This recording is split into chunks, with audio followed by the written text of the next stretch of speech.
Everyone is getting crazy and getting internet connection sa GFiber Prepaid. Bakit? Mas mura kasi ito, tapos walang commitment. So yung i-discuss ko lang, ito yung fiber optic cable.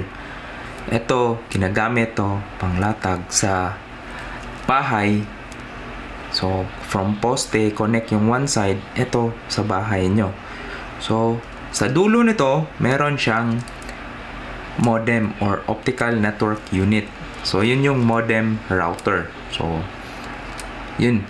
Tapos yun, nagbubuga na yun ng Wi-Fi para yung cellphone nyo is do na co-connect via Wi-Fi. So since we are using a fiber cable, expected na mas stable yung internet connection nyo.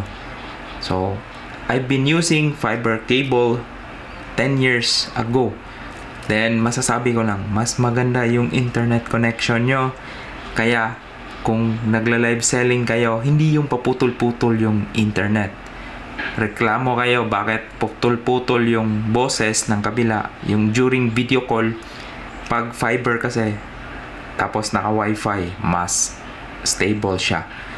And when it comes to gamings naman, minimum yung latency ping. Hindi siya nagre-red. Tapos naka-green siya palagi kasi nga dumadaan siya ng kable, in which mas stable yung kable kumpara sa wireless connectivity.